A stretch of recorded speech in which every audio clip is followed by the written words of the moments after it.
Сәлем! Сіз Тосма проектын қарайсыз, я тыңлайсыз, я қарайсыз дегендей, чөнки аны хәзер аудио стримингларда да тыңлап була. Минем каналым әлегә кечкенә, шуңа күрә лайклар куярга, язылырга онытмагыз. Бу миңа бик зур, ничек әйтим, поддержка терәк була. Һәм анда беркетелгән комментарийда кечкенә генә сылтама бар, аның буенча күчеп, миңа матди яктан да ярдәм итсәгез, мин бик шат кына булачакмын. Һәм бүген миндә кунакта искиткеч, шундай төрле яклы, ничек мактасаң да мактау сүзләре җитмәс, шундай кеше, табиб, күп яклы шәхес Зөлфәт Әхмәтов. Сәлам. Алсу, сәлам, рәхмәт. Мин бик шат сине монда күрергә. Рәхмәт, шакыруың өчен Алсу, мин дә бик шат синең белән сөйләшергә. Мин язгач гаҗәпләндеңме, юкмы? Шуннан әйткәндә, әйе, минем өчен бу ничектер ят, беренче тапкыр диергә була. Шуңа күрә мин башта әзрәк каушап калдым. Аннан соң мин әйтәм, туктале, бу бит тәҗрибә. Һәм ризалаштым. Аралашыйк. Әйдә. Чөнки мин бу проектны башлаганда үз-үземә сүз бирдем. Ниндидер теге танылган, хайповый кешеләрне генә чакыру ягында түгел, гомумән үземнең янәшәдә булган кызыклы, чыннан да тирән фикерли ала торган кешеләрне чакырырга дип үземә сүз биргән идем. Шуңа күрә синең монда килүең һәм әлбәттә моңа кадәр күбрәк иҗат кешеләре килсә, хәзер менә шундый рациональ, бик табиб кеше килүе тагын да дулкынландыра. Шуңа күрә әллә нинди дурацкий сораулар бирә башласам, син мине, пожалуйста, туктат. Шуңа күрә шулай да башлап карыйк. Башта үз-үзең белән таныштыр әле.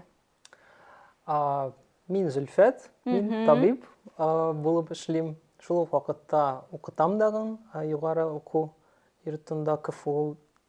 КФУда, КФУда.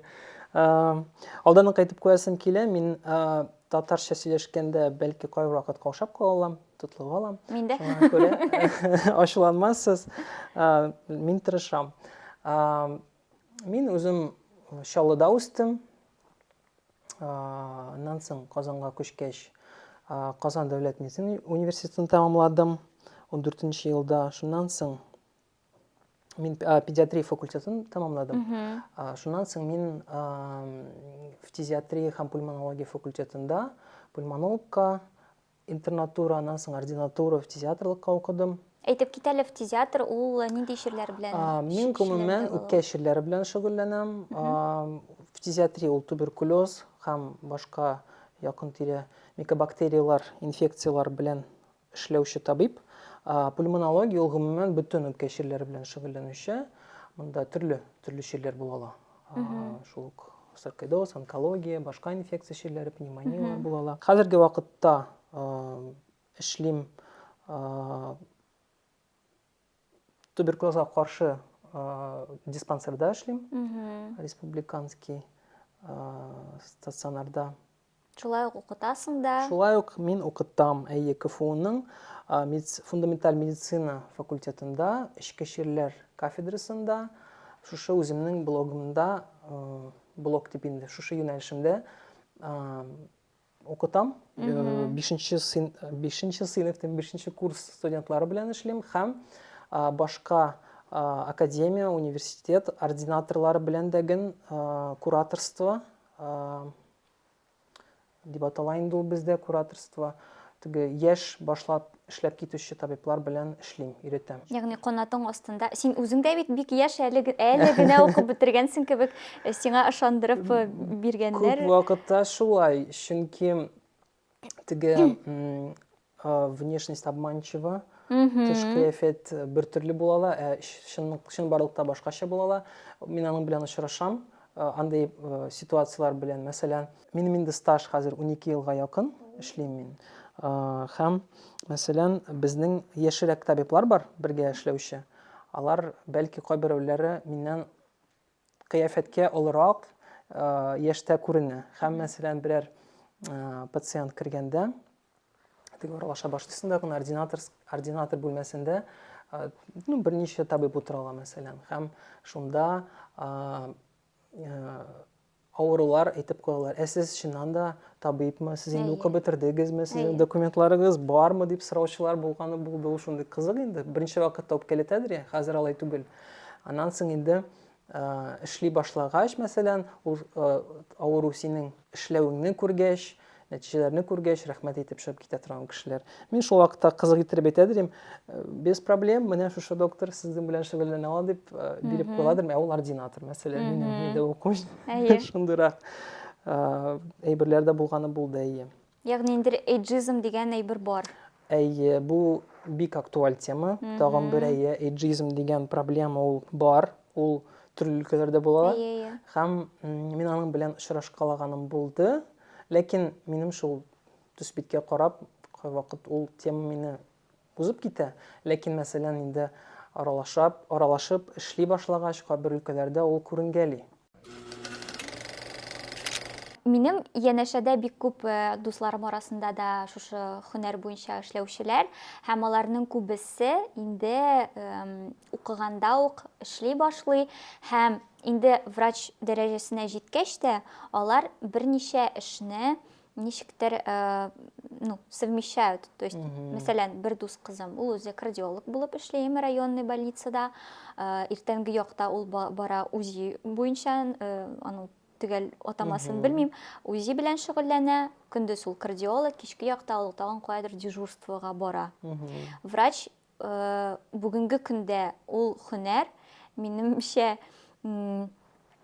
опять-таки бөтен һөнәрләргә караган кебек мультифункциональлекне таләп итә, һәм бу әйберне бер яктан әйбәт дип тә карарга була, ләкин проблема дип тә карарга була бит инде, әйме? Бүген без синең белән шушы проблемалар турында сөйләшеп китәрбез.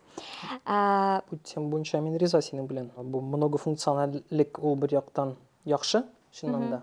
Чөнки ул бер яктан теге развитие, профессиональ, личность шәхес яктан, әйме? Ләкин ул шул ук вакытта нагрузка да бит инде. Әйе. Ул үз тормышыңа, үз сәламәтлегеңә нагрузка. Күп кеше аны бит теләп алмый ул нагрузкаларны. Ягъни ничектер өстән кушылып әйткәнгә. Бар шундый кешеләр, минем коллегалар арасында да фанатиклар дип әйтергә була инде. Алар, мәсәлән, шундый ритмны яраталар, һәм аннан ниндидер тагын да күбрәк энергия алырмысың, инде дәртләнәләр. Аларга ошый. Кемгәдер ул авыр була ала бит. Мәсәлән, кемдер моның хәтле нагрузканы ала, мәсәлән, шул акча ягыннан да. Чөнки, мәсәлән, барлык больницаларда, барлык өлкәләрдә акча югары дип әйтеп булмый. Гомумән, мәсәлән, шул ук дәүләт хастаханәләрен әйткәндә, мәсәлән. Шуңа күрә кайбер кеше вынужден дип Берничә җирдә эшләргә тиеш булып чыга. Бу кызганыч, ләкин шулай бу ситуациянең плюслары да, минуслары да бар. Ул бер яктан сине стимуляция алга таба өйрәнергә, яңа һөнәрләр алырга, мәсәлән, аралашырга, коммуникация, мәсәлән, шул мульти специалистлар, алар бит, мәсәлән, монда да эшли, монда алган белемнәрен, тәҗрибәләрен башка өлкәдә куллана ала. Шуңа күрә ул движущий фактор дип әйтергә була инде. Моңа төрлечә карарга була. Ну, әйтик, мәсәлән, шул ук хирург, белмим, мәсәлән, ниндидер егет булырга тели суперский хирург, әйме? Менә аңа озак эшләргә кирәк, тәҗрибә җыярга кирәк. Но ниндидер обстоятельстволар аркасында ул тагын башка җирдә эшләп, үзенең нәшә вакытын хирург юнәлешенә генә юнәлтер урынына тагын каядыр распыляция итеп тегендә монда чабып йөри. Хирургия турында сөйләшкәндә, мәсәлән, анда бит укуның үз юллары бар. Анда гади генә түгел бит, мәсәлән, хирургический профиль бар, терапевтический профиль бар. Анда укыганда инде синең бүленешләр була. Мәсәлән, кайбер һөнәрләргә син хирургия белемең булмаса, син анда кера алмыйсың. Шул эндоскопия. Ниндидер юллар аша киләсең инде. Анда менә теге бүленешләр бар. Мәсәлән, син бер юнәлешкә китсәң, син инде кире кайтыр өчен, мәсәлән, яңадан ординатура бетергә тиеш. Менә шуңа күрә мин яшь табибларга, менә ординаторларга, студентларга, югары курс студентларына гел әйтәм, дөрес юл сайларга дип. Үзеңә теге бер тупикка бара торган юлны сайламаска, мәсәлән, монда барып карадың син, бәлки менә сиңа нәрсәдер ошамады, авыр килеп чыкты, мәсәлән. Син аңлыйсың, эшли башлагач кына кайбер әйберләрне, һәм син уйлый башлыйсың, дөрес килдем микән мин? Ул бит вакыт, мәсәлән, ординатурада уку 2 ел, 3 ел була ала, мәсәлән, әйме, кемдер түләлү кыса, ул гаиләгә, шул ук студентка, ул авыр, хәзер укулар бик кыйммәт медицинага. Һәм кире кайтуы бик авыр була ала. Шуңа күрә, мәсәлән, шундый специальностьларны сайларга кирәк, иң базовый башта. Каян син, мәсәлән, кире кайтып, переквалификация узып, башка өлкәдә эшләп карарга, мәсәлән. Шулай итеп эзләүчеләр бар. Чөнки, мәсәлән, мин үзем укып бетергәндә кайбер әйберләрне мин, мәсәлән, аңлап бетермичә, кайбер әйберләрне дөрес сайламаганым дип караганым булды минем. Бәлки мин башкачарак юнәлешкә барган булыр идем дип уйлаган бар. Булай мин риза, барысы да миңа комфортно, ләкин кайбер вакытта уйлар була. Шуңа күрә, мәсәлән, хирурглар сорауга әйләнеп кайтканда, алар, мәсәлән, күбесенчә шул хирургия өлкәсендә булган профессияларны сайлар. Шул эндоскопия, УЗИ, функциональ диагностика, бәлки, мәсәлән, травматология, урология, алар шул бер өлкәдә, алар хирургический профиль дип атала. Мәсәлән, шул ук терапевт дип мин гомумән әйтәм, ул теге консерватив медицина белән шөгыльләнүче табиблар, алар, мәсәлән, инде хирургический профильгә кирип китерә алмыйлар. Мәсәлән, шул эндоскопияга алар керә алмыйлар. Анда бүленешләр бар. Шуңа күрә бөтенләй башка өлкә дип әйтеп булмый аны. Алар шул бер укуың синең башка эшеңә плюс кына бара торган. Андый бүленешләр уйланылган дип әйтергә була система белән. Мин нишләптер уйлаган идем, терапевт ул прям базовый уровень, ягъни син башта терапевт буласың. Бакалаврны бетергән кебек, аннан соң магистратураны бетерәбез бит инде без, мәсәлән, гади һөнәр алганда, ординатура бетерәләр врачлар. Һәм ординатурада син уже төгәл ниндидер һөнәр аласың дип уйлаган идем мин, шулай дип. Булай син дөрес уйлыйсың. Менә соңгы еллар эчендә генә, мәсәлән, медицина белем алуы әллә күпме тапкыр үзгәрде, система үзгәрде. Һәм анда шундый ниләр бар, үзгәрешләр, аның дөресме юкмы икәнен, мәсәлән, без еллар узгач кына аңлый башлыйбыз. Хәзер, мәсәлән, эффекты булгач инде. Хәзер, мәсәлән, яңадан медицина белем алуы, яңадан инде хәзер министерствода уйлыйлар, дөрес булдымы икән, яңадан кире кайтыйк микән дип. Ул менә бер караганда, ул менә үзгәрешләр бер сикерү, бер алга бару, артка бару, бер караганда ул система өчен начар. Чөнки, мәсәлән, шул ук, мәсәлән, яшь тәмамлаучы студентлар, алар әзерләнәләр бер төрле укырга, мәсәлән, ординатура, шул интернатураларга элек булган, интернат юк ул интернатура. Алар укып бетерәләр, алга әйтәләр, менә бу елдан башка төрле була. Һәм ул стресс, шок, һәм кеше булай даган үз һөнәрен сайлау авыр. Мондай системада, образование системасында сиңа, мәсәлән, ниндидер катлаулы сайлаулар тәкъдим итә ала. Элек, мәсәлән, чыннан да 6 ел укыдыр студентлар, анда төп факультетлар, ул педиатрия, балалар табиблары, терапия, һәм стоматология, һәм аннан да сестринское дело, медпроф. Күбесенчә шул олы кешеләр табибы һәм балалар табибы була. 6 ел син укыйсың. Менә без шул системада бетердек, ул элеккеге система инде. Укып бетерәсең, син чыгасың, бу 14нче елда мин тәмамладым. Чыгасың син алып диплом белән. 6 ел укыдың, тырышып, тырмашып, белемнәр алдың, практикада, стажировкада булды инде югыйсә. Син чыгасың диплом белән, ул диплом белән син эшкә урнаша алмыйсың. Син эшли алмыйсың, гомумән, сиңа сертификат кирәк. Сертификат бетерер өчен сиңа интернатура җә ординатура тәмамларга кирәк иде ул вакытта. Интернатураны җә ординатураны син сайлыйсың инде, менә кайсы өлкәгә син барасың килә. Күңелең тарткан. Менә шул вакытта менә күп табиблар мин бетергән вакытта ялгыштылар. Мәсәлән, аларга буладыр шул ук, мәсәлән, терапия буенча сертификат, интернатураны җә хирургия буенча. Һәм ул сиңа шундый козыр дип әйтергә була, син төрле юнәлешкә бара аласың. Күп кеше 6 ел укып, безнең факультетта 120 кеше иде. Алар күбесе ардылар. Уку авыр булды чыннан да. Кемдер түзмәде, кемдер бөтенләй китте. Урта курсларда, мәсәлән, кемдер укып бетергәч бөтенләй китте. Укып бетерде, документларны алды һәм мин табиб булмыйм. Башка юнәлешкә Мин карак дип киттеләр.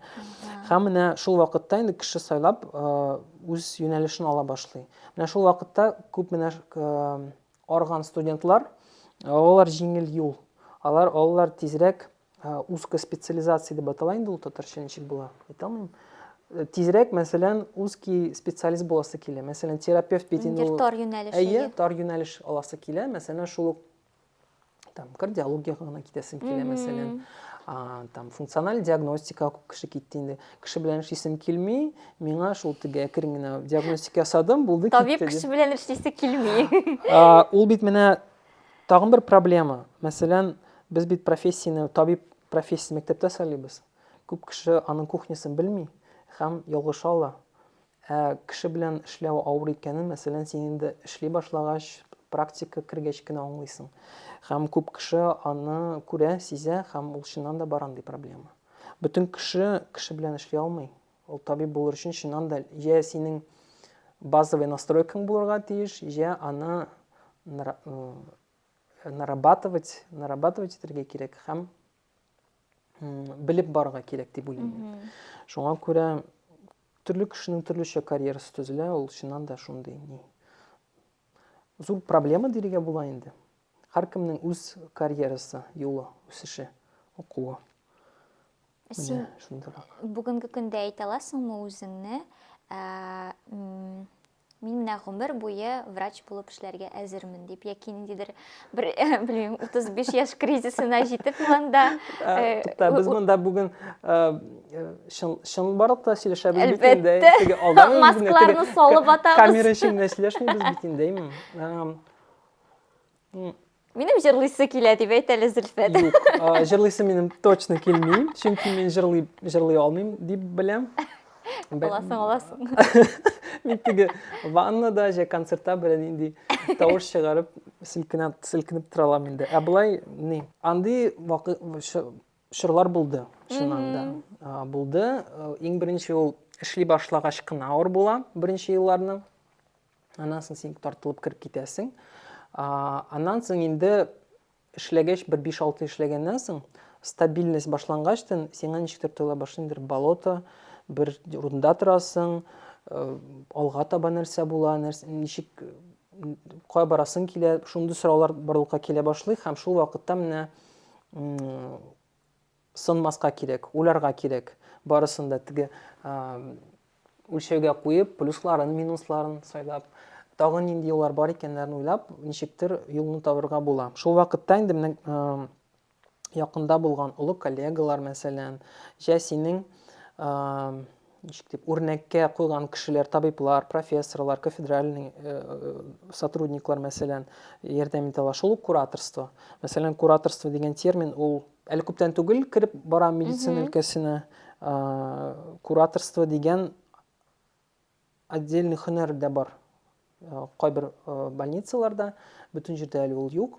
Шул кураторство кайбер вакыт сине юнәлеш биреп җибәрергә, туктатырга, җә мәсәлән, Поддержка бирү белән шөгыльләнүче кеше. Ул менә бик мөһим. Ялгышмаска һәм дөрес юл сайларга ярдәм итүчеләр кирәк. Шуңа күрә коллектив һәм якын тирәдәге коллегалар бик мөһим. Ул бик важный фактор. Һәм акыллы руководитель, дагын акыллы заведующий, манда главврачмы, ул бик кадерле әйбер. Шуңа күрә мин күп коллегаларыма рәхмәтлемен. Кем миңа кирәкле вакытта дөрес сүз әйтә белде, туктата белә. Туктата алды, мәсәлән, мин булдым бер чор, бөтенләй медицинадан китәм, гарык туйдым, ардым дигән вакытлар булды мин. Хәзерге вакытта ул ничектер инде узды ул әйберләр. Хәзер теге принятие дип әйтеп була инде, принятие һәм хәтта получаешь удовольствие, канәгатьлек, аласың, рәхәт, ләззәтен дә аласың. Шул ук, мәсәлән, плюслары да, минуслары да бар инде һөнәрнең. Гади профессия түгел, ләкин бик шундый рәхмәтле диергә буламысың инде, дөрес әйтәме. Шул ук, мәсәлән, авыру җирле кешеләргә ярдәм итеп, алардан рәхмәт, миңа җиңелрәк, сез миңа булыштыгыз дигән сүз ишетү, ул уже бер ниндидер 1-2 атнага җитәрлек шундый энергия була ала, мәсәлән, кайбер вакытны. Җә мәсәлән, кемдер син коткардың, шундый хәлләр була ала, мәсәлән, дежурство вакытында. Ул бит шундый мөһим, ул шок һәм мөгъҗиза бер караганда, һәм шул шәйбеләрне күргәч, сиңа ничек җиңел була ала. Авырлык якларында инде шул кеше белән эшләүнең төрле яклары бар. Аны син үзең дә беләсең, син дә бит инде кешеләр белән эшлисең, әйме? Аралашырга туры килә. Кешеләр төрле була. Җәмгыять төрле. Мәсәлән, кеше белән, менә җәмгыять белән аралаша башламыйча, ул менә синең потокка кермичә, син кешеләрнең нинди генә кешеләр булганын, нинди ситуациялар буласын, син хәтта күз алдыңа китерә алмыйсың. Мәсәлән, шул ук еллар буе эшлисең, инде тагын нәрсә белән сине шаккатыра ала кеше дигән вакыйгалар да була, юк була икән. Килеп чыга андый ниләр. Һәм медицинада эшләү инде ул гади кешеләр генә түгел, авыру кешеләр бит инде. Ул авыр ситуация, ул авырту, шир галәмәте бит инде ул кыен бөтен кешегә. Төрле ширләр булалар. Төрле ширләрне төрле кеше төрлечә кабул итә. Һәм менә бу вакытта бик авыр да була инде. Һәм аннан тыш әле тагын бар шундый әйбер, ул бүгенге медицинада бик актуаль, буллинг түгел инде, ничек дип әйтергә аны. Травля дирегә була. Медицинада эшләүче кешеләрне шул ук СМИ, средства массовой информации, шул ук кайбер блогерларда, мәсәлән, интернетта бар шундый кешеләр, травля белән шөгыльләнүчеләр. Травля ничек булар менә татарча? Кызык сүз. Белмим, миңа да кызык. Ну, вайбын аңладыгыз инде. Менә мәсәлән, нишләп мин моны актуаль дип әйтә алам? Чөнки һәр һөнәрдә, һәр эштә кеше ялгыша ала. Ялгышудан бер кешедә саклана алмый. Эшләмәгән кеше генә ялгышмый бит инде, әйме? Медицинада да нәкъ шулай. Хәтта теге бик күп стажлы профессорлар, категориялы табиблар дагы ялгышалар. Бу норма дип әйтергә була. Ул ялгышу еш булмый, ул сирәк була. Мәсәлән, шул ук бер табиб, мәсәлән, эшли, ул гади табиб булып, мәсәлән, эшли, аның стажы да бар, ул тырыша. Һәм мәсәлән, ул 100 кешене коткарды, терелтте, дәйме? Бер вакыйга була, мәсәлән, ниндидер обстоятельства, мәсәлән, нәрсәдер булды. Һәм ул ничектер ярдәм итә алмый. Һәм кешегә, мәсәлән, я ул инвалид булып кала, я үлеп тә китә ала, андый вакыйгалар да була, мәсәлән. Кайбер вакыт ул табибтан да тора алмый. Күп причиналар, факторлар була. Һәм менә шушы вакыйга, мәсәлән, бер булган әйбер. Аны шулай итеп зурайтып сөйләп акцент ясарга була, һәм кешенең карьерасын, һәм шәхесне бөтенләй битереп ташларга була. Һәм менә мәсәлән шул ук интернет чоры бит инде һәрем безнең. Ул менә комментарийлар, отзывлар, жалобалар дигән бер бик актуаль бит инде. Менә мәсәлән статистиканы карасаң да, мәсәлән, рәхмәт язучы кешеләр саны күпкә әзрәк, мәсәлән, шул ук негативный, обоснованный ул, необоснованный, ничек дөрес булганын, мәсәлән, обратная связь юк бит. Мәсәлән, шул ук табиб кирип, алай булмады, ул менә шулай булды, анда менә шундый причиналар, сәбәпләре булды дип аңлата алмый бит. Кеше керә дә, иң беренче күп кеше статистикадан, психология буенча караганда, иң беренче шул ук рейтингка, отзывларга карый, һәм негативларны акцент ясый.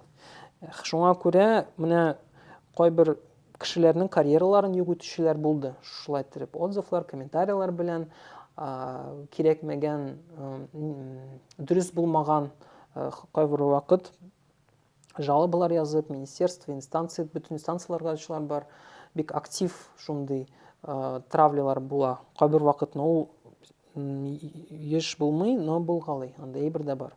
Шуңа күрә кемдер моны кабул итә ала, моның белән яши ала, мәсәлән, уздырып җибәрә ала, кемдер бөтенләй, мәсәлән, опускает руки һәм бөтенләй һөнәреннән баш тарта ала. Анда әйбер дә бар. Мин теге гел табибларны яклап чыкмыйм. Була шундый вакыйгалар, чыннан да табиб та хата ясый. Кайбер вакытны халатность дигән әйбер дә була, мәсәлән. Анда инде прокуратура һәм судмедэкспертиза эшләп, андый вакыйгаларны анализировать итеп, кем дөрес булмаганлыкны табып, наказать, ничек була инде ул?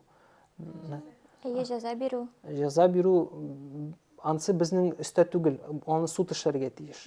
Булай күбесенчә җәмгыятьтә интернет, соцсети, андай білер бүгінгі күнде бек актуаль.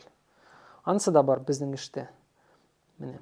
Мен қолса ең көп білеккен хөнерлер ул нәкъ менә врачлар һәм укытучылар. Әйе, мен сен белән риза. Чөнки минем әни укытучы бит инде, ул ничә ел эшли укытучы һөнәрендә һәм менә аның быел булды шундый тоже бик странный ситуация. Аның сыйныфындагы бер бала белән бәйле. Хәзер сөйли алмыйм инде, чөнки ул бик конфиденциаль әйбер, ләкин ул аны тоже шулай нык ничектер авыр кабул итте.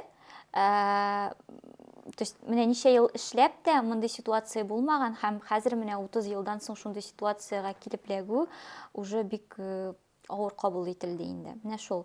Һәм нәрсә әйтергә идем, минем үземнең дә врачлар белән бик төрле тәҗрибәләр бар, ләкин иң соңгысы нәрсә булды? Менә хәзер соңгы арада мин сәламәтлегем белән шөгыльләнә башладым һәм инде монда якын гына өй янында поликлиника бар. Дәүләт поликлиникасы. Дәүләт поликлиникасы һәм мин аңарга шанс биреп карарга булдым инде.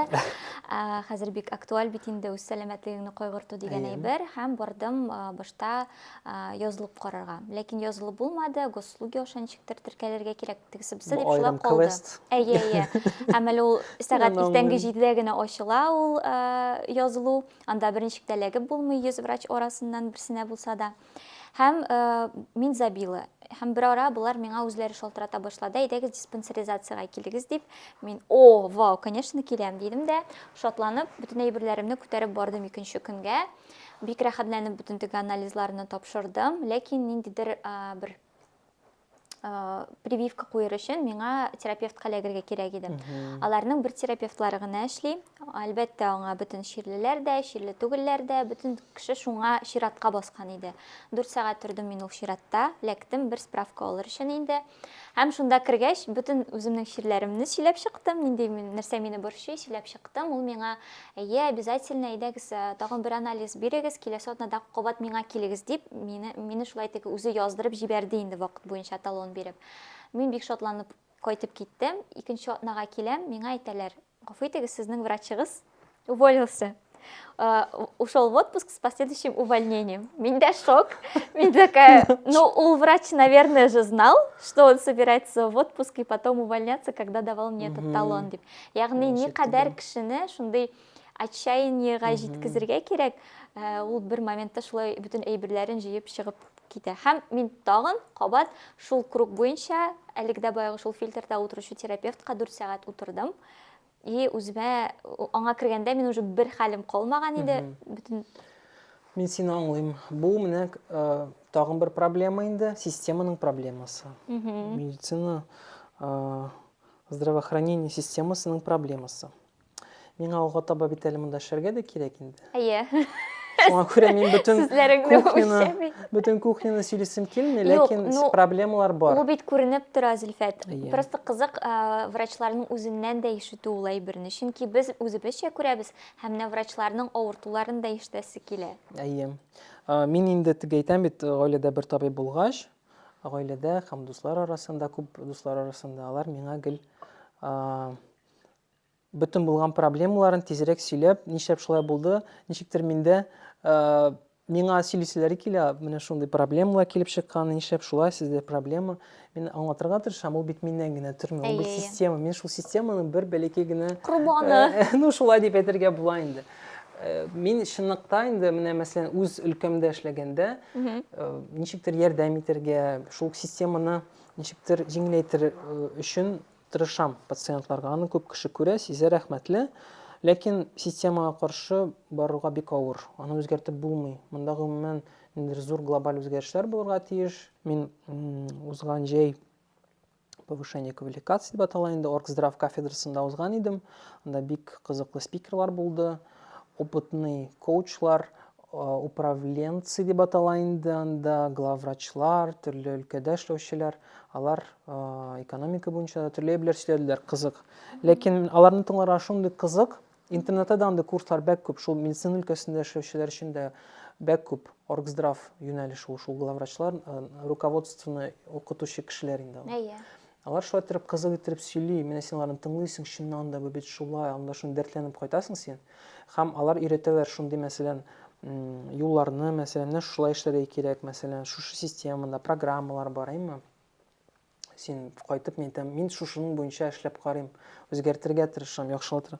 Син кайтып эш урыныңа утырасың гына, беренче үк сорау белән, мәсәлән, шул ук начметларга, главврачка керәсең, анда беренче сорау экономик як, юридик як, башка һәм башка яклар. Һәм син аңлыйсың, син аны үзгәртә алмыйсың, тырышсаң да, мәсәлән.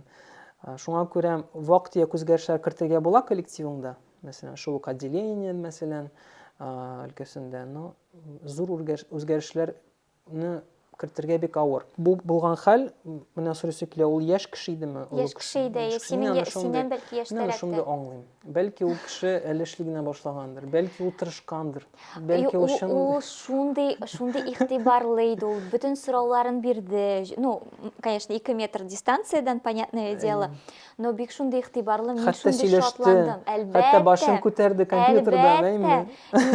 Медсестрасы тоже суперский иде.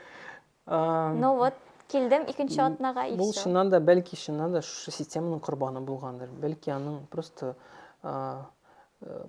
вскипело дип әйтергә була инде. Думаю, шул бер моментта шулай әйберләрне җыйганда чыгып киткәнме? Алай да була ала. Төрле хәл була ала. Мин бөтенесен әйтә алмыйм бит инде. Була, чынлыкта. Беренчедән, бу зур проблемаларның берсе бу цифрализация дигән әйбер инде, әйме?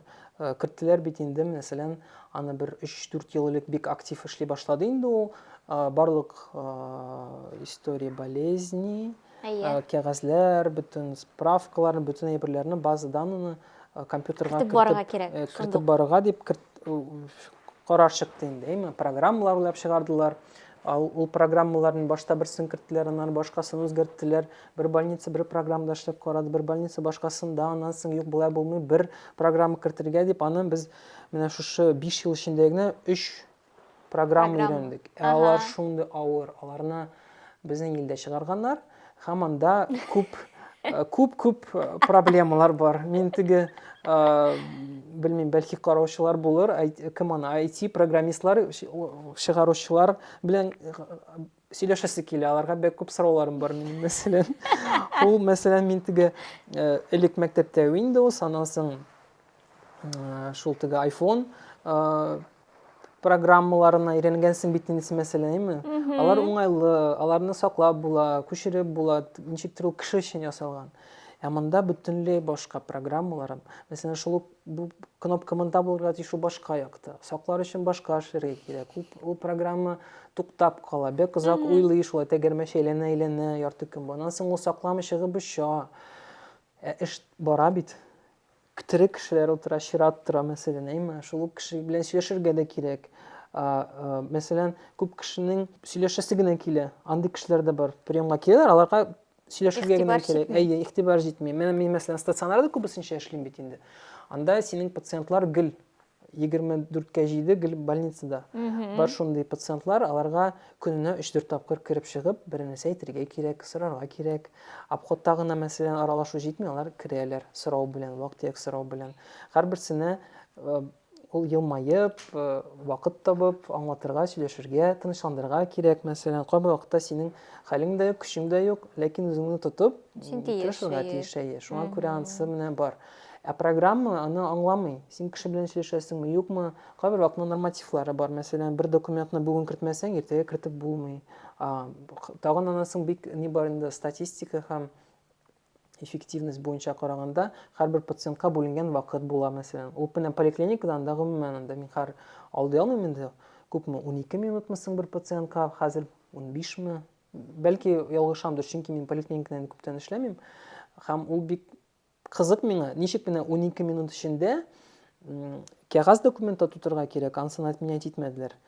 Компьютерда да тутырга кирәк. Ул туктаганмы, эшлиме ул компьютер, кәгазе бармы аның, электричество бармы, анысы мөһим түгел. Тутырылырга тиеш. Пациент белән дә сөйләшергә тиеш. Син анамнез җыярга тиеш, аннан соң пациентка аңлатырга, уйларга анализ, диагноз куярга тиеш, предположительный диагностика ясарга кирәк, әйме? Аннан соң син кешегә аңлатып, лечение язып, рецепт язып, чыгарып җибәргә тиеш. Әле еще там больничныйда булса, әкәмәт анда. Шуңа күрә кем аны уйлап чыгара, ул бик кызык. Һәм менә шушы табибка әйләнеп кайтканда, бәлки ул берничә ел эшләгәндер, тырышкандыр һәм аңлагандыр. Монда эшләп булмый, минем түземлегем юк, мин монда 20-30 ел эшли алмаячакмын дип, бәлки ул гомумән башка өлкәгә киткән, бәлки ул IT-га киткәндер. Бәлки, белмим. Ну, юллары ак булсын дип теләп калабыз. Алла ярдәм бирсен, әйе, уңышлар. Ләкин пациентларны аңлыйм. Шул вакытта табибларны да аңлыйм. Җаваплылык бәк зур. Бәк зур. Кешеләр белән эшләү, системада эшләү. Һәм отчетность, шул ук статкарталар, квартальный отчетлар, ярты еллык отчетлар, бер еллык отчетлар, статистика. Миңа кайвакыт шулай тоела, медицина өлкәсе гомумән кеше өчен бер өлешен генә эшли, сәламәтлек өчен. Күбесенчә статистика өчен без эшлибез. Статистика илдә, республикада булган статистиканы яхшыртырга, күрсәтергә кайбер вакыт, дөреслеккә әйткәндә, тарттырып та куялар кайбер күрсәткечләрне. Шуңа күрә кызганычка каршы бу экономик белән дә бәйле, гомумән политика белән дә бәйле. Әйдә, тагын һөнәрнең психологик аспектларына да кагылып китик әле. Син әйттең бит инде, бер яктан, мәсәлән, буллинг белән встречаемся дип индеме, икенче яктан, мен калса, врач һөнәрен сайлаган кеше, ул беренчедән иртәрәк өлгерәдер дә, икенчедән тизрәк үз өстенә җаваплылык ала һәм өченчедән син көндә кешенең үлеме, кешенең хәсрәте, кешенең ниндидер аянычлы әйберсе белән очрашасың бит. Һәм бу әйберне ничек кенә теләсәң дә читкә алып куеп булмыйдыр миңа калса. Менә аның турында күп вакытта сөйләмиләр яшь табибларга. Һәм күп кеше ничектер бу профессияны романтизация итәргә, Ак халат дип кенә күрә. ак халат ничектер, сериалда булган ничектер, шундый романтизация дип атала булган инде бу ни. Шулай дип күрәләр, бер төрле, мәсәлән. Бөтен кухнясы, мәсәлән, алар белеп бетермиләр һәм чын барлыкка эләккәч, аларның шок була. Ничек инде бу шулай, ничек инде миңа карата шундый мөнәсәбәт. Шуңа күрә мин студентлар белән эшләгәндә дә ген аларга күбесенчә шундый реаль практик примерлар күрсәтергә, аралашырга вакыт бирәм. Һәм алар күбесе шок каталар. Менә 5нче курс, югыйсә бит инде ул тамамлаучылар дияргә була. Бер елдан алар табиб булып чыга. Менә кире әйләнеп кайтканда система буенча, әйттем бит, уку үзгәреп тора дип. Хәзер менә уку мәсәлән башка төрле. Хәзер инде 6 ел тамамлаганнан соң алар диплом белән дә чыга, сертификат белән дә чыга. Ләкин ул сертификат шундый ограниченный дип әйтергә була. Ул участковый терапевт я участковый педиатр булып эшләргә рөхсәт бирә торган сертификат. Һәм алар укуны тамамлаганда 6нчы курста экзамен бирәләр һәм аккредитация узалар. Первичная аккредитация, ул тагын бер шундый авыр экзамен системасы. Ул аккредитация дигәндә бөтен врачларның ниндидер теге стресс була инде, теге чәчләре кемнең үрә баса, кемнеңдер мурашкалары китә, калтырап тора. Ул Гиппократ вәгъдәсе бирү. Ой, юк, Гиппократ вәгъдәсе ул юкмы инде хәзер? Ул бар инде, ул формальность, ул ниндидер традиция күбесенчә. Дөресен әйткәндә, ул Гиппократ вәгъдәсен аны бүгенге көндә аның бөтен пунктлары актуаль түгел, алар күбесе төшеп калган. Мәсәлән, ул теге клятва Гиппократа дип әйтәләр, аны укысаң, дөресендә нәрсә язылган. Ул бик кызыклы әйбер.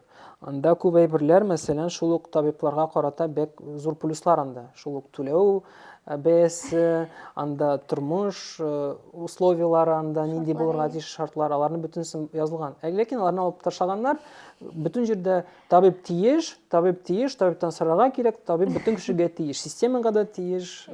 Җайлаганнар инде. Байлаганнар. Шуңа күрә ул актуаль түгел. Һәм алар шушыларны, экзаменнарны, аккредитацияларны биреп, инде передовойга чыгалар, эшкә чыгалар. Һәм менә мин аларны шушы соңгы елларда да, мәсәлән, инде күбрәк практика булсын дип аралашам, аңлатам, күрсәтергә тырышам.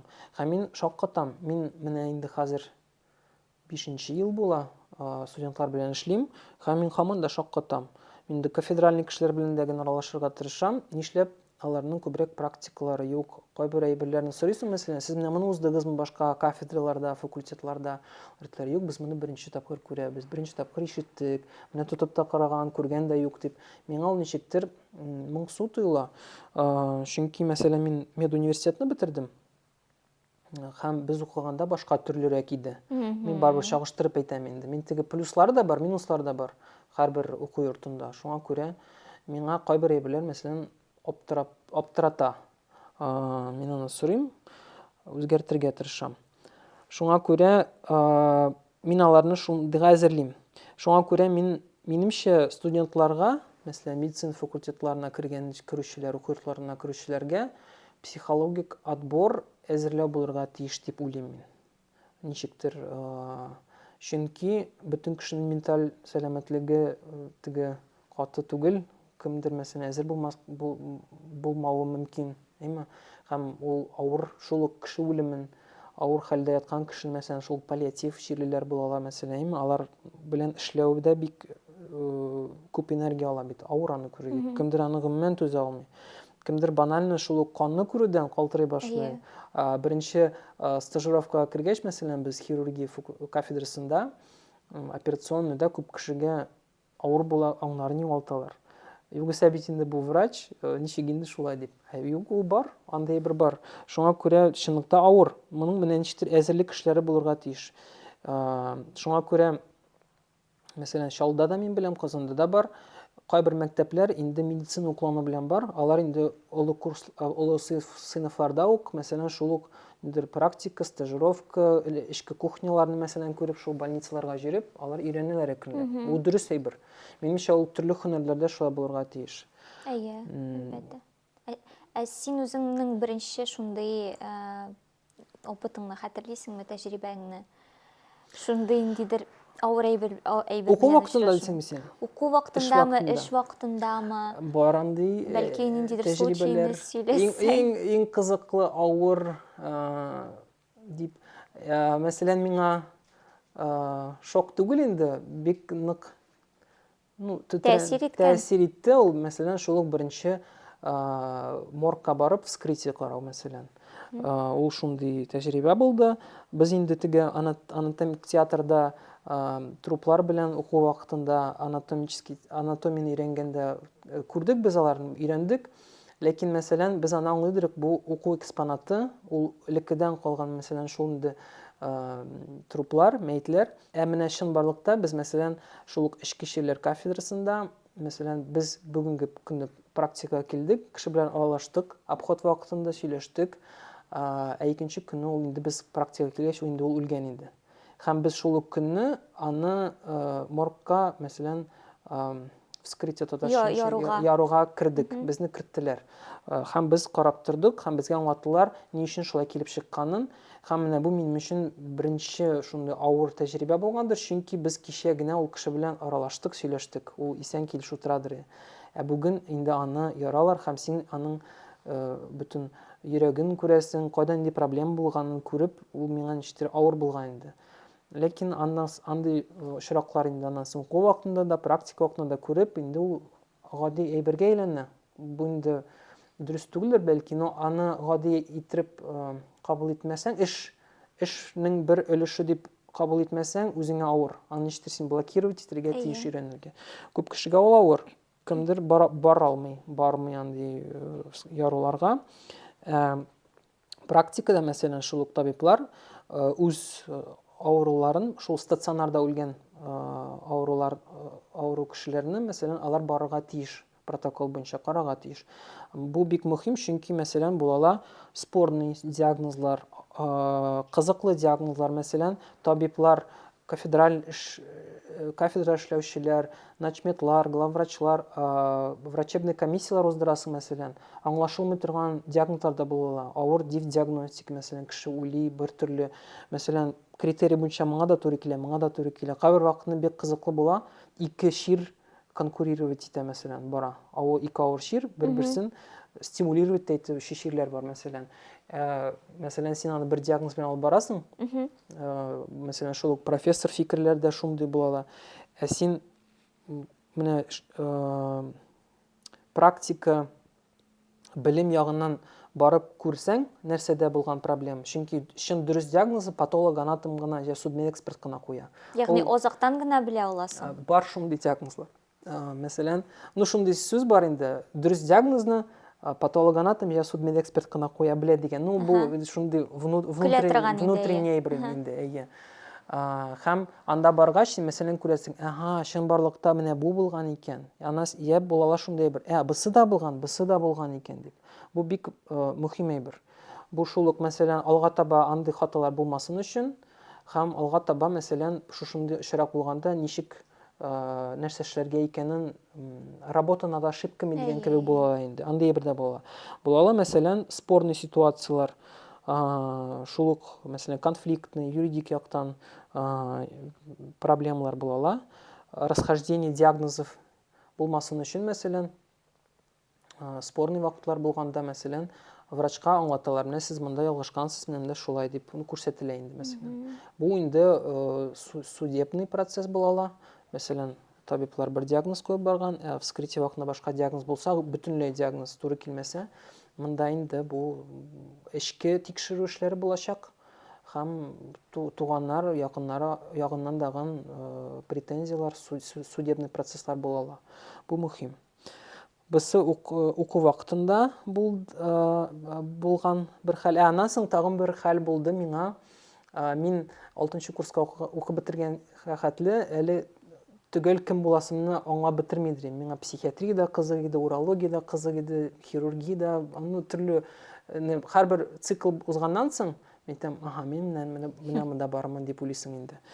Бер генә һөнәр булды, кая мин сразу әйтәм, мин монда бармыйм дигән. Ул акушерство, гинекология бу. Чөнки безне роддомда практикага алып бардылар. Һәм менә лекциялар узды, һәм менә беренче дәрестә дигәндәй безне алып киттеләр отделениегә, родильный. Бала таба торган җиргә. Әйе, алып керделәр родильныйга. Күп Казанда, мәсәлән, күп больницаларда аларда инде договор бар, шул ук уку йортлары белән клиническая практикующая база дип атала инде. Шул ук, мәсәлән, академия, университет, институтларның контрактлары бар. Мәсәлән, шул ук роддом белән, анда РКБ, күп больницалар белән контракт бар. Һәм пациентлар, мәсәлән, больницага кергәндә информированное добровольное согласие дигән бер бар инде. Артта бик күп анкеталар тутыралар. Укымыйча да, күп кеше укымый. Анда укысаң да бик кызык әйберләр бар. Һәм, мәсәлән, шул практика вакытында булала шундый хәлләр, мәсәлән, кафедраль эшләүче, практикующий врач алып килә студентларны, ординаторларны. Керә һәм инде ул чынлыкта рөхсәт сорый пациенттан. Мәсәлән, керергә ярыймы, безне һәр студентлар белән керәбез. Кайбер вакытны ул факт алдында гына куя. Мәсәлән, без хәзер студентлар белән керәбез, сезнең белән сөйләшәбез. Күбесенчә кеше риза түгел. Кемдер талаша башлый, кемдер әйтә. Югыйсә документны ачып күрсәтсә, сез ризалык биргәнсез, кул куелган. Күп кеше ярар дип кемдер күмән шатлана да әле. Студентлар килсә, ординаторлар бар шундый чираклар. Югыйсә өйрәнергә кирәк бит, практика кирәк. Мин аңлыйм, мәсәлән, бөтенләй авыр, мәсәлән, мин риза түгел дигән кешегә без кермибез. Менә, мәсәлән, родильное отделениегә безнең укытучы керде, сорады, анда былай дагы хатын кызга бик авыр инде, тудыру вакытында име. Ләкин ул ничектер ризалык бирде һәм безне төзеп кертеләр шунда. Һәм мин анда менә бөтен стадияларны күрдем һәм миңа шул вакытта авыр булды. Мин беренче тапкыр аңымны югалттым. Һәм мин шундан чыккач, мен әйтәм, мин гинеколог, акушер-гинеколог була алмаячакмын, миңа бу бик авыр дип, мин шуны шаккатып чыккан, һәм мин чыккач әйткән, мин бөтен әниләргә, хатын-кызларга һәйкәл куярга кирәк дип. Мин әйтәм, мин моны күрсәм, мәсәлән, мин бала тапмас идем дигән хәлдә чыктым мин аннан. Миңа ничектер авыр булды. Аннан соң инде тагын практика вакытында күргәч инде башка төрле карыйсың инде.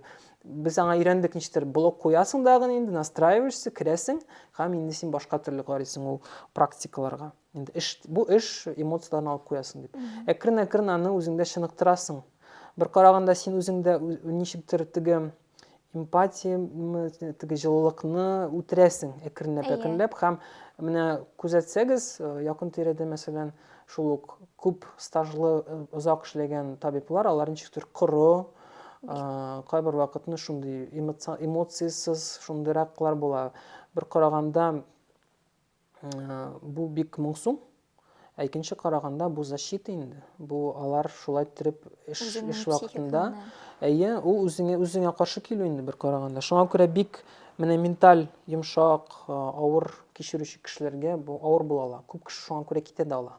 Шуңа күрә менә шу ялгышлар булмас өчен алданрак мәктәптә, студент вакытта менә бу әйберләрне күреп, аңлап, дөрес юл сайларга кирәк дип. Менә шу әйберне кертеп эшләсә, система бик яхшы булыр иде. Бер сәбәп. Тагын ниндидер фикер әйтмәкче идем бу инде.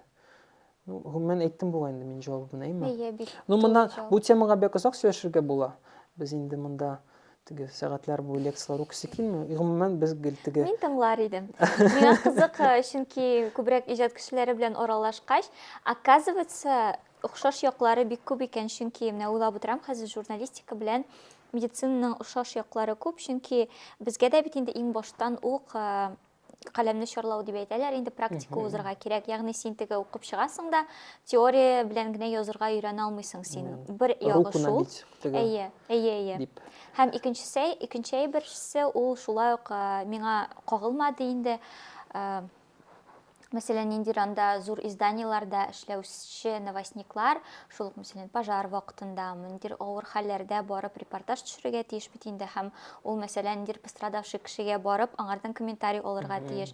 Һәм син ул вакытта нинди йөзең белән шушы кешенең кайгысы турында сораша аласың. Подход табарга кирәк. Дөрес сүз сайларга кирәк. Әйе, менә шул әйбергә дә безне, өйрәттеләр дип әйтә алмыйм.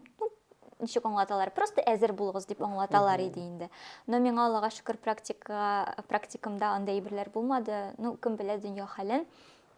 Миңа калса гомумән ниндидер базовый медицина, коткару әйберләрен һәркем белергә тиештер дип уйлыйм инде мин. Әйе. Ләкин белем ул бер хәл, практика бер хәл, стресс вакытында бөтенләй башкача була. Андый очраклар да булган булды. Мәсәлән, шул уку вакытында, эш вакытында да хәтта теге гади ситуациядә бик опытный, тәҗрибәле врач, мәсәлән, ниндидер стресс булды, ул бөтенләй югалып кала. Андый хәлләр дә була.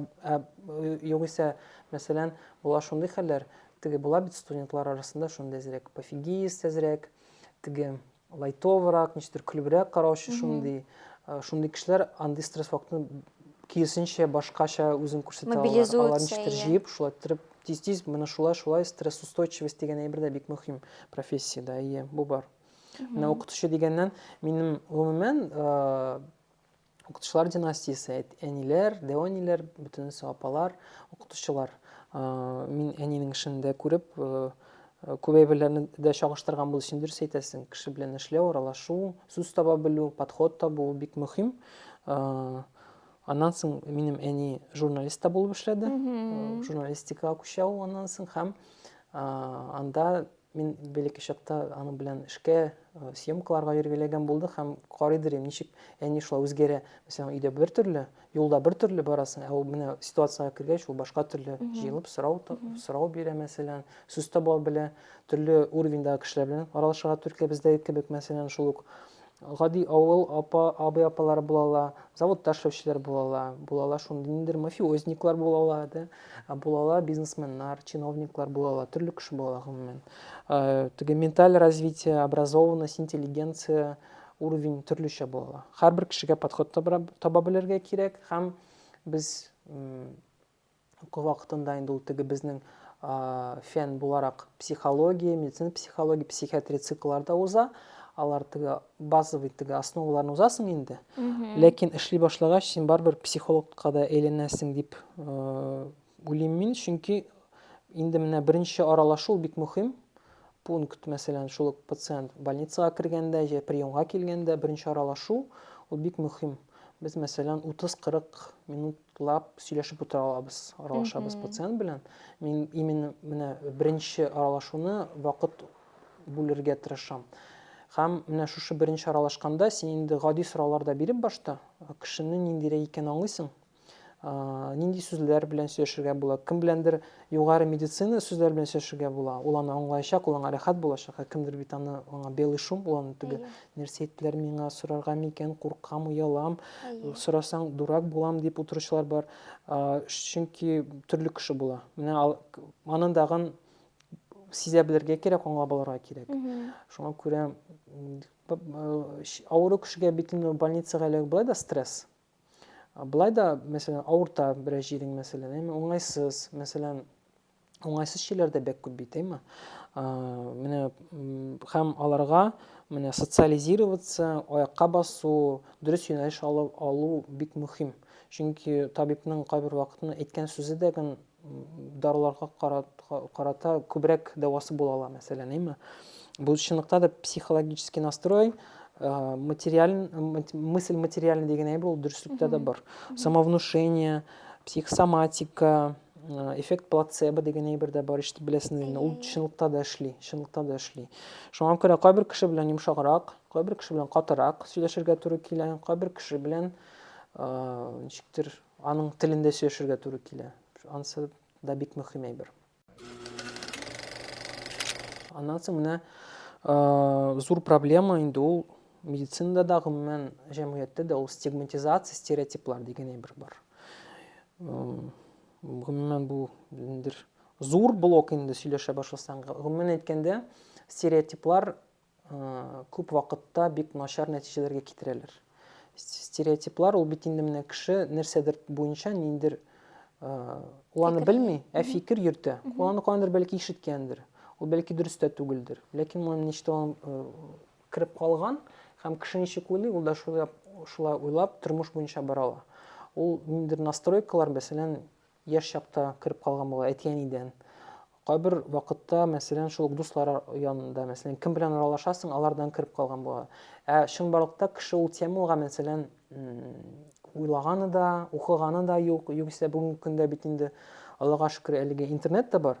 Интернетта ачып, анда да дөрес тикшерелгән сайтларда карарга кирәк, укырга була, библиотекага барырга була, кыскача ниндидер статистика карарга була, һәм үз фикереңне тупларга була.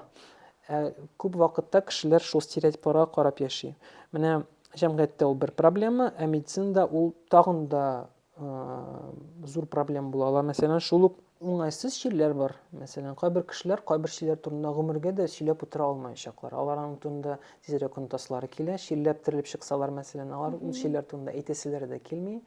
Һәм, мәсәлән, хәтта була шундый вакыйгалар, мәсәлән, гаиләдә кешеләр дә, мәсәлән, туганының чилләгәнен дә белмәүчеләр бар. Ирләре хатыннарын чилләгән чилләрен белмиләр. Ягъни уялып, ябылып, ничектер нәрсә уйларлар, нәрсә әйтерләр, аңларлармы дигән әйберләр дә бар. Шуңа күрә бу бик зур проблема һәм моның турында күп кеше уйламый. Чөнки мәсәлән, мин инфекциялар белән эшлим инде күбесенчә, мәсәлән, шул инфекция авырулары, мәсәлән, шул туберкулез, күп кеше өчен ул бик зур стигма.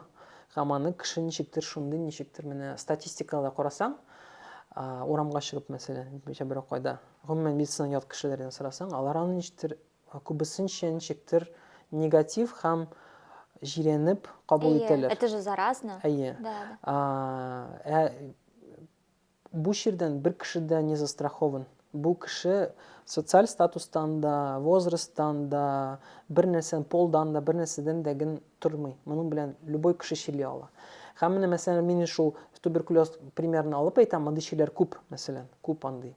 Шул инфекцион профиль, мәсәлән, проктология турында бер кеше сөйләмәгән, проктологка барып, бер нәрсәгә лечить иткән, мәсәлән, тагын нәрсә, урология, гинекология буенча да проблемалар була ала. Ничектер кулуарны между собой якын кешеләр белән аралашып әйтеп була ала. Югыйсә, мәсәлән, кешеләр шул туганнар, дуслар арасында аралашып, мәсәлән, мин шундый чир белән очраштым. Мин аны белмәгән идем, мәсәлән. Белгән булсам, мәсәлән, мин булай итеп итмәгән, ничектер, эшләмәс идем, страховаться иткән булыр идем, мәсәлән, андый әйберләр бик күп. Менә, мәсәлән, кешеләр сөйләшсәләр, аралашсалар, аның турында кеше белер иде һәм бер кеше, мәсәлән, 3-4 кешене саклап кала алыр иде. Бу бик мөһим. Һәм менә шул ук менә үпкә ширләренә кайткач, мәсәлән, менә шул берәр кешегә диагностикалар узгач, анда бөтен анализлар килгәч, кешегә туберкулез диагнозы дисәң, кешегә шок була. Алар ничек инде, менә мин гел күзәтәм аны, миңа бу инде шундый социальный пункт, монда психологиядан инде научный диссертация язарга була. Кешеләр ничек реакция бирә бу сүзләргә. Бу кайбер вакытны, көләргә дә җыгаргамы икән дип тә белмисең. Һәм кешеләр бәк төрле реакция бирә. Кемдер моны күбесе әйтә, ничек инде миндә менә мондый шир була, ул бит инде ничектер менә теге социаль түбән социаль слойларда була торган шир, пычрак шир дип әйтүчеләр була. Ул чынбарлыкта алай түгел. Һәм менә кеше шушы шир белән очрашкач, шул стереотипларында яшәгәч, ул антында белми дә ни шир икән. Аңа шул диагноз дигәч, ул кешегә гади авыру гына түгел, инде шундый давление, кеше нәрсә әйтер, кеше нәрсә уйлар, ничек була анда ситуациялар була, мәсәлән, диагностика. Әйтәм бит инде бездә төрле ширләр белән ята кешеләр, мәсәлән, түгел башта әйтеп булмый, нинди шир бу. Бездә диагностика отделениесе бар, анда, мәсәлән, онкологиядә була, саркоидозда була, гади пневмониядә була, типичныйда була, шул грибковые заболевания, татарча шулай була микән белмим. Була инде, һәм анда озак иттереп диагностика юлы бара. Һәм шул вакытны, мәсәлән, кешегә инде башта әйтәләр, сездә бәлки ул онкология була, яки мәсәлән туберкулез, ике шир дип әйтәсең инде. Әзерлисең моральны. Кешене әзерлисең, диагностика, гистологияларны көтәсең һәм результат килә. Кеше бит инде борчыла, көтә, мәсәлән, результатлар килде һәм кешегә әйтәсең онкология, кызганычка каршы яман шир, злокачественное образование дип, мәсәлән. Бу чагыштырсаң туберкулез белән онкологияны, бу бик мөһим, чөнки онкология злокачественный ул прогноз бер, бик статистика там бик начар статистика бу шир буенча. Туберкулезны дәвалап була, кеше аның белән яшәгән соң гади шир. Менә кешегә әйтәсең икән, кызганычка каршы сездә онкология дигәч, кеше шалтаны, Аллага шөкер, туберкулез дип әйтә. Туберкулез булмады дип әйтә. Мин моңа башта шаккатып карыйдыр идем, аннан соң инде мин шуңа карыйм. Бу шул ук, мәсәлән, телевидение, журналистика, интернет, блогерлар аша, мәсәлән, онкология ул на слуху. Онкология турында кеше сөйли, кайбер вакытта мин дә әйтәм, модный шир дип әйтергә була, онкология юлына басырга язмасын, ләкин ничек ул чынлыкта да модный шир дип әйтергә була. Кеше антында сөйли, кайбер вакытны кеше ул онкология дигәч күбрәк антында сөйли, блогерство да бар, төрле кеше төрлечә реагирует бу ширгә. Мәсәлән, туберкулез турында бер кеше бер сүз әйтмәячәк. Ул аны якын тирәлек кешеләрне әйтмәячәк. Һәм кеше, Аллага шөкер, туберкулез дип документларын алып онкологиягә китә. Без инде алар белән саубуллашып калабыз, шаккатып. Була, мәсәлән, шундый очраклар, кешегә, мәсәлән, туберкулез диагнозы куялар, һәм ул тизрәк эштә белмәсеннәр өчен дип барып увольняться итә. Сорыйсың, нишләп сез эштән киттегез, сезнең бит анда барбер теге эш урыныгыз сакланачак, ОМС буенча, страховка буенча, больничалар түләнелә бит инде, төрле барбер социальный подушка, как безопасность була. Эштә белә күрмәсеннәр, шуңа увольняться иттем диючеләр бар. Бит инде менә алай булырга тиеш түгел. Бу бит инде менә кешенең белмәгәнлегеннән, җәмгыятьнең белмәгәнлегеннән, стереотиплар проблемасыннан булган хәл бит инде бу. Бу күпчеләргә кагыла. Булай сөйләшсәң. Шуңа күрә менә бу стигматизация, стереотип дигән бер бик зур проблема. Иң кызганычы тагын стигматизация җәмгыятьтә генә түгел, хәтта медик хезмәткәрләре арасында да була. Мин менә шу проблеманы студентлар белән дәген, ординаторлар белән гел прорабатываю диргә була. Бер кашан да кешенең нинди диагнозы шире булганлыкка карамастан, син бер тигез карарга тиеш кешегә һәм аңа ярдәм итәргә тырышырга тиеш. Менә минем коллегалар арасында дагы, башка өлкәдә эшләүчеләр арасында, алар мин шу өлкәдә эшләгәнне белгәч, башта ничек инде, нишләп анда бардың, башка эшкә дә барырга буладыр бит ишеп аны сайладың гәч мин аргументированно әйтә башлыйсың, алар синнән барыбер аңламыйлар. Үзләре шул өлкәгә эләкмәсәләр, мәсәлән, гаиләдә, таныш-белешләр арасында, алар аны аңламаячак. Үз башыннан Әйе. узмыйча, аңлыйм. Шул ук, мәсәлән, стоматологлар бар минем дуслар, аларга, мәсәлән, приемга бер пациент килсә, һәм туберкулез дисә, алар аны хәтта борып та җибәрә алалар. Анда төрле стадиялар була. Мәсәлән, кеше анда бик озак дәвалану юлын уза. Кайбер кешеләр анда еллар буен дарулар эчә, химиотерапия дип атала ул. Һәм мәсәлән, кеше туберкулез белән беренче айларда гына йогышлы була. Дарулар эчкәндә инде ул аннан соң йогышлы булмый.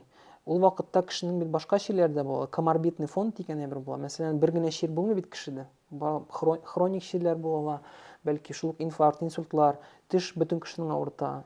Шуңа күрә алар киләләр. Кайбер кеше уйламыйча ничә әйтә, минем туберкулез дип. Һәм ул шундый проблемага очрый, бөтенләй кешегә башка төрле мөнәсәбәт була. Аңа бөтенләй хәтта караш та үзгәрә ала кешегә туберкулез дисә, мәсәлән, шул табиблардан, медсестралардан. Бу гомумән алай булырга тиеш түгел.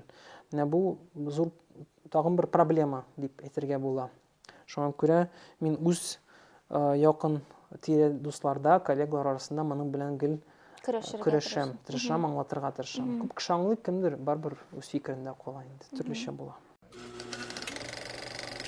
Хәзер бөтен кеше бит инде ферритин, железоны тикшергә кирәк дип карый. Кыскача гына җавап бир әле, бу маркетингның бер өлешеме яки ул чыннан да мөһим әйберме? Юк, бу чынлыкта мөһим әйбер. Биохимия, макро-микроэлементлар составы организм өчен бик кирәкле. Ләкин монда фанатизм кирәк түгел һәм осознанно тикшерелеп килергә кирәк. Безнең регион буенча карасаң, чынлыкта да күп кешедә дефицитлар күп, төрле элементлар буенча, әйме. Ләкин бөтен кешегә тутырып витаминнар эчәргә, тимер эчәргә дигән түгел. Монда чынлыкта башта тикшерелеп, анализлар биреп, точечно кирәкле әйберләрне, дефицитларны капларга кирәк. Чөнки витаминнар, алар бат дип атала бит инде, әйме, һәм алар күбесе клиник тикшерүләр узмый. Һәм алар күбесе, мәсәлән, алар дару түгел. Һәм алар менә синең организмыңа ничек килешәме, килешми ничек син аны осваивать, үзләштерәме синең организм, аны юкмы, син аны белә алмыйсың. Шуңа күрә монда инде метод проб и ошибок, я шул ук якын белешкән кешеләр арасында, мәсәлән, тикшерелгән витаминнар алып эчсәң, тикшереп, динамикада ул сиңа ярдәм иттеме, файдасы бармы дип карап тикшерергә була. Һәм тагын бер әйтәсе бар, витаминнар шул ук, мәсәлән, алар күп вакытта бауыр өчен, бөер өчен бик авыр матдәләр. Мәсәлән, гепатотоксичный препараты дип әйтәләр инде, мәсәлән, статистика буенча токсический гепатит, циррозларга китерүче факторлар була инде, әйме? Шулар арасында медикаментларда списогы бар. Менә анда топ 3 дарулар арасында беренче урында ул антибиотиклар дип әйтергә була. НПВС, нестероидный противовоспалительный препараты, шул ук обезболивающийлар, температура төшерүче, бөтен кеше ашый аны. Күп кешенең ул основной төп даруы дип санала инде. Менә анамның статистиканы карасаң, нәрсә белән дәваландыгыз?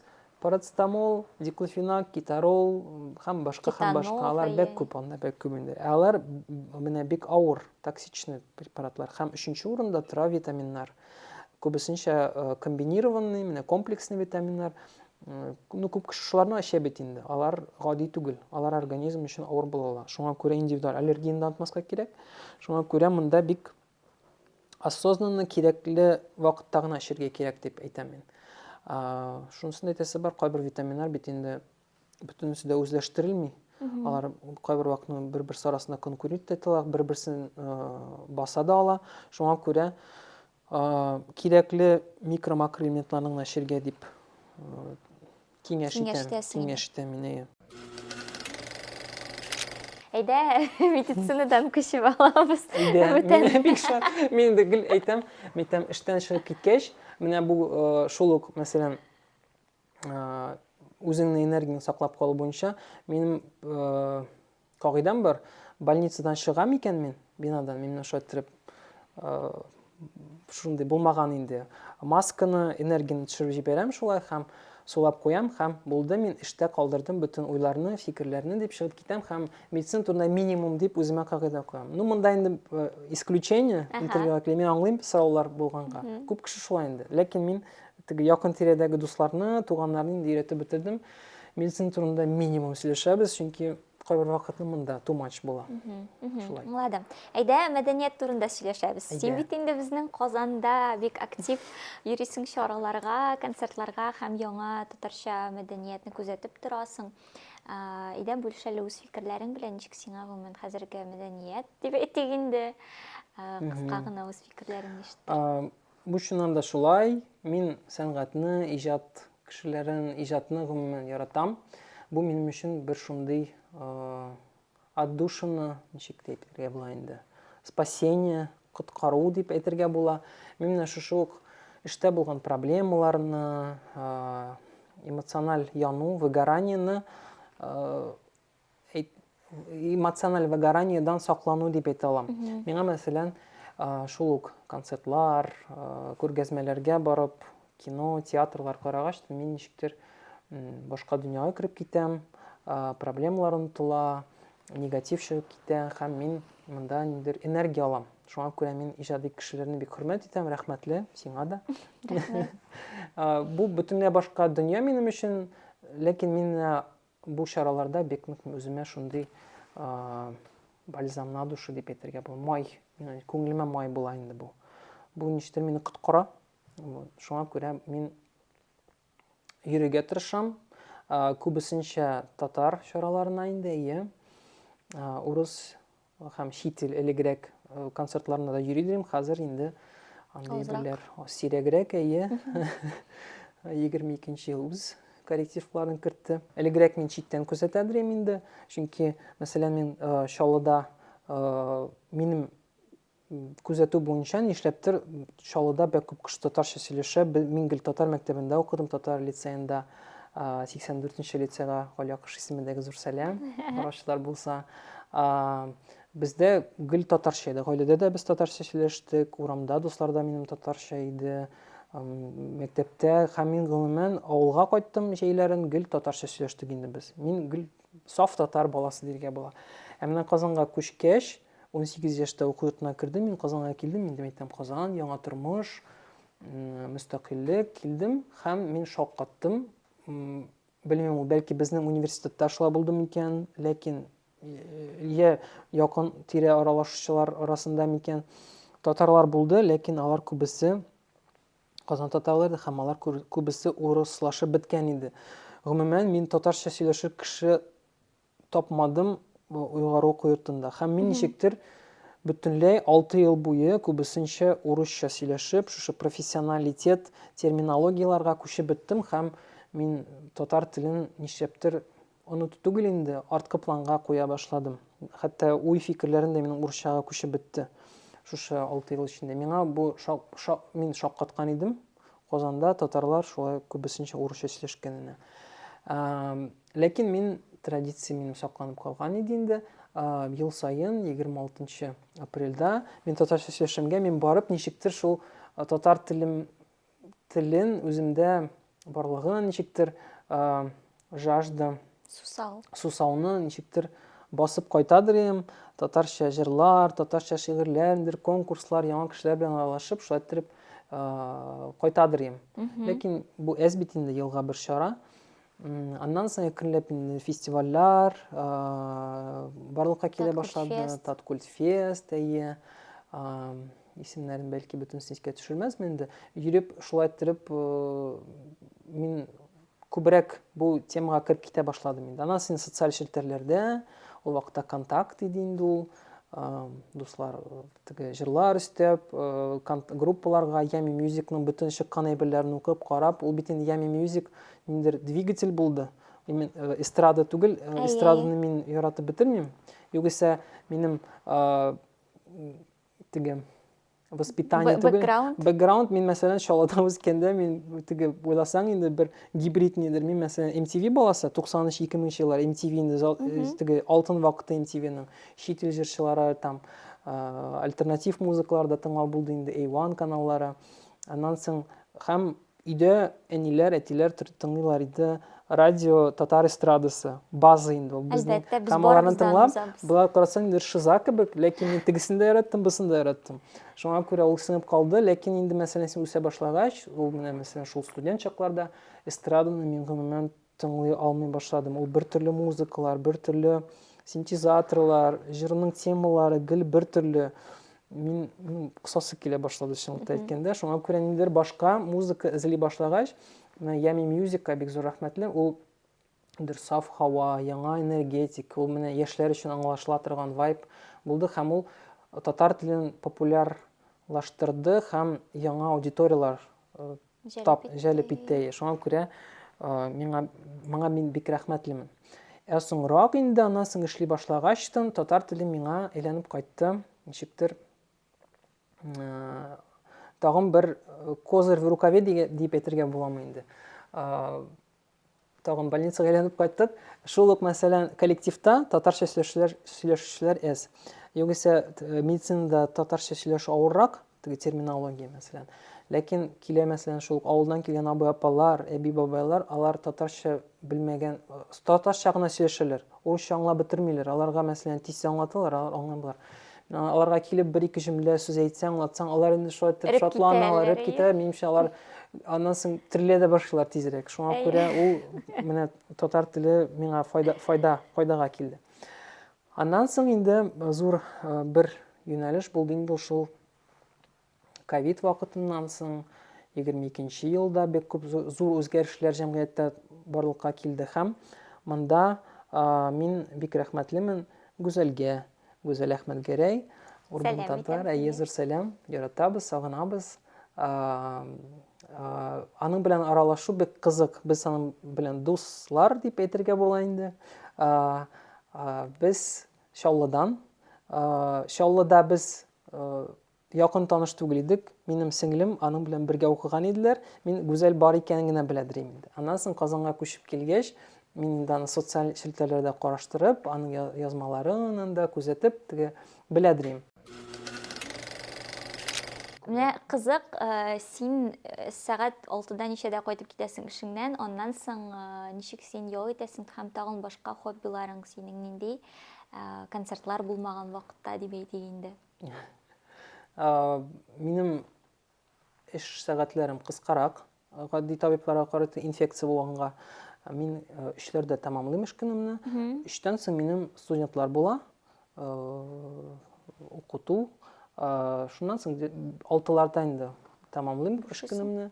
Һәм 6-дан соң энергиямны тутырырга ярдәм итә фитнес. Мин яратам фитнес-клубка йөрергә. Бу бик мөһим. Сәламәтлек өчен дә, менталь сәламәтлек өчен дә, эмоциональ янудан бик нык ярдәм итә. Син гомумән шул 2-3 сәгать мәсәлән залда йөгереп бер нәрсә шөгыльләнсәң, йөзсәң, бу сиңа нидер плюс вайб була кайта. Син бөтенләй эштә булган әйберләрне онытып, кичкә арып талып, рәхәтләнеп кайтып йоклыйсың. Бу бик зур пункт. Соңгы арада гына әзрәк йөрмәдем, ләкин бу кышны әйтергә була.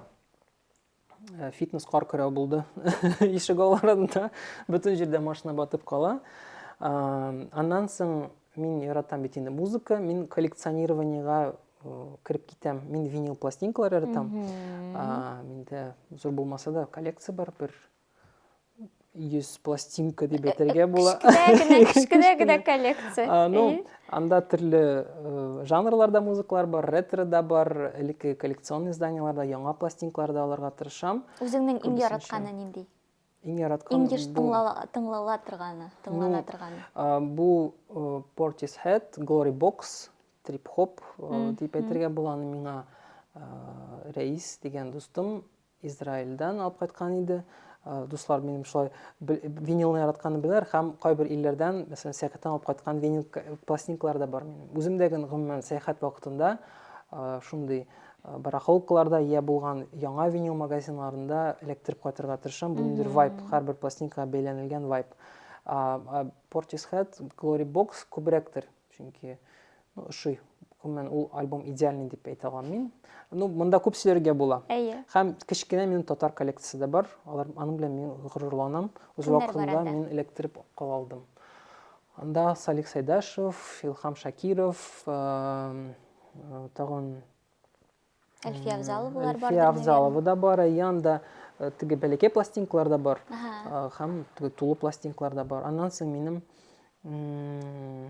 фин татарларының менә баштан чыгып китте хәзер. Башкарма пластинкасы бар. Ул шундый идеаль состояниедә минем ул аның обложкасы да шундый матур әле. Мин аны зәңгәрле бугай шундый художникның, рәссамның исемен дә хәтерләмим. Шундый бер арт-объект дип аны саклыйм. Югыйсә мин аны бер вакытны ул төркемне белмидерим. Мин аны гомумән татарча тема нәрсә микән бу дип обложкасына карап алган идем. Аннан соң инде алар бик нык кыйммәтләнде альбомнар. Миндән бу коллекцияны шалда ук җыя башлаган, нимә көнләп. Аннары пластинка проигрыватель алгач, инде осознанно җыя башладым. Дуслар, туганнар арасында да коллекционерлар бар. Алар белән аралашу, җыелып музыка тыңлау. Монда синең 18+мы? Традиция без, мәсәлән, шундый кичләр уздырабыз, пластинка тыңлап, кызыл шарап эчеп, шулай тыныч кына, әкрен генә, релакс вайб була инде шундый разгрузка. Аннан соң тагын бер отдушин дәргә була инде, шөгыль ул хушбулар, исле майлар, бик ошый инде. Мин зур булмаган бер коллекция бар. Төрле исләрне иснәп, анализировать итеп, кайбер вакытны уеннар да уздырабыз без дуслар белән, коллегалар белән җыелып. Урысча әйткәндә ул слепые затесты дип атала инде. Күз йомып, мәсәлән, булган фикерләреңне, хисләреңне парфюм турында әйтә аласың, сөйләшәсең. Ягъни нәрсә исен икән билгеләргә кирәк. Нәрсәгә бәйле, нинди хисләр тудыра ул синдә. Ул бик кызык. Бу шулай ук минем башка өлкәләрен эшләтә, башка зоналарны. Һәм бу бик мөһим. Чөнки күп вакытта тагын стереотипларга әйләнеп кайтабыз. Күп кеше форм-факторга, внешность, бренд, ценник бәясенә карап алдан ук мәсәлән үз фикерен әйтә ала кайбер әйберләргә. Хушбуйлар белән сөйләшкәндә дә шулай ук. Мәсәлән, кеше уже брендны белеп, бәясен белеп, бу шулай, без шулай дип әйтә ала. Гади мәсәлән брендларны, мәсәлән, бу минус вайб не очень дип. Чынбарлыкта миндә төрле хушбуйлар бар. Затлы, юн, төрле альтернатив брендлар, бәләкәй брендлардан да бар мәсәлән. Һәм аларны менә күрмичә иснәгәндә кеше фикерен тыңлаганда син шок катасың. Кеше мәсәлән бөтенләй булмаган әйберне ишетә ала, башка әйбергә бәйли ала. Аннан соң флаконын күрсәткәч, ул шок катып карый аңа. Һәм бу шундый бер кызык эксперимент. Бу да ничектер проблемалардан сине алып китә һәм позитив энергия бирә торган әйбер. Шокрали мин шундый берәр вакыт пробаларга дип әйтик. Берәр нинди вечеринка оештырып, дусларны чакырып кич уздырасы килә. Кызыксынучылар күп. Шуңа күрә уйлыйм, ала бирсә, бернәрсәгә уйлап чыгарга кирәк. Рәхмәт, чөнки миндә бик яратам парфюмнар. Кичкенә чакта миндә коллекционировать итәргә бик тели идем. Бәлки хәтерләсәң, хатын-кызлар өчен шундый каталоглар була иде. Анда Avon, Oriflame реклама булмасын. Мин ул пробникларны җыеп, просто шулай коробка төрлесен сибеп, ул чир минем һаман да бар. Хәзер журналларындан җыймыйм, конечно, пробникларны, бик күп төрле парфюмнар кәефкә карап, менә ничектер бик шулай тәэсир итә. Шуның белән без төгәллибез әңгәмә өлешен һәм безнең кичкенә генә традициябызга күчәбез, ул тасмага төшү. Шундый тасма бар, аннан мин сиңа фотобызны җибәрәчәкмен һәм тасманың социаль челтәрләреннән карый аласың. Без хәзер фотога төшәбез синең белән. Әйдә. Так. Вспышкасы бармы? Әйдә киттек. Ура, булды. Рәхмәт. Менә шулай. Ошадымы сиңа әңгәмә? Бик кызыклы булды, әйе. Без шулай иттереп, Зөлфәткә бик зур рәхмәт әйтәбез һәм Сиңа рәхмәт алсын. шундый тирән, шундый күп яклы, шундый кызыклы кеше син һәм бик зур рәхмәт сиңа тагын бер Рәхмәт кат алсын килгәнең сиңа, өчен. чакырган өчен. Рәхмәт. Сәлемәт булык. Рәхмәт. Йо, мин шулай булдык. Барыгызга да сәлам, карагыз, язылыгыз. Пока-пока. Сәлам дидемме мин?